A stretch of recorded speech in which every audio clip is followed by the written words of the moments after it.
Black Ops 6 is a return to form for the Call of Duty franchise. I have not had this much fun playing COD since the original Black Ops. Don't tell my wife.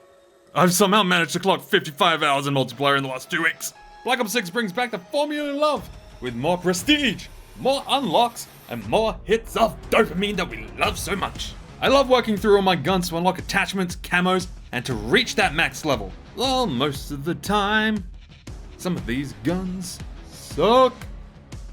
The team has done an excellent job in tuning in the time to kill with most weapons, and the new Omni movement, whilst not seeing a huge amount of usage in regular play, it does have its uses. But those clips you've seen circling the net are rarer than you being featured in the play of the day. Now in this video, I'm purely going to be talking about the multiplayer.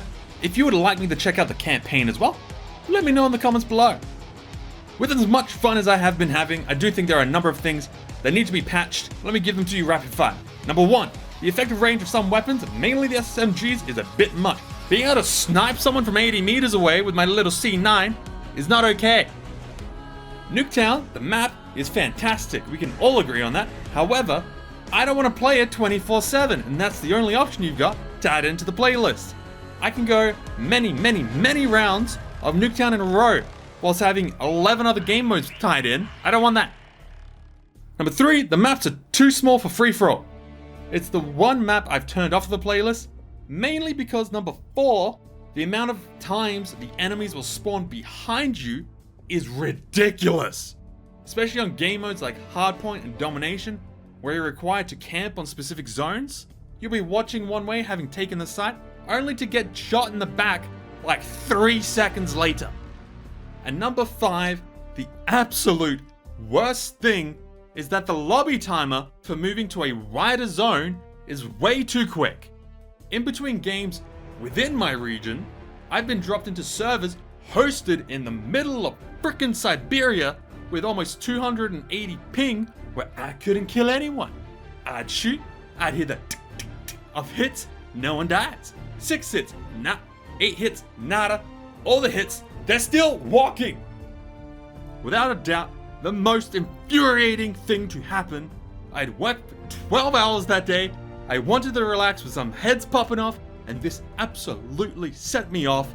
It ticked me off so much I rage played another round, mastered Ultra Instinct, and without a doubt, made some people uninstall the game.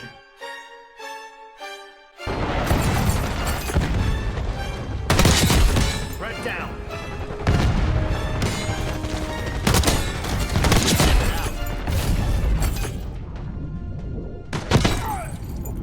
Even with slightly better ping, the fast pace and the new Omni movement means that games even at 100+ ping are going to cause you problems.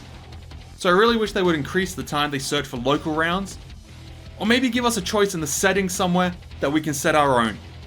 All of that obviously hasn't stopped me from playing a huge amount. The high ping games are fairly rare, and once you've played your fair share of Mosh Pit, Ingala, and Stakeout, you kinda get used to enemies spawning behind you. I'm continuing to enjoy Black Ops 6 as part of the Xbox Game Pass, and have almost reached Prestige 2. A big question though for those who don't want to subscribe to Game Pass is, would you pay the $110 for the game? Based on the multiplayer alone, that might be a tough sell. But there is also a campaign, there is also a zombies mode, and it does have its connections to the Call of Duty Battle Royale Warzone. If you'd like me to report back on those as well, let me know in the comments below.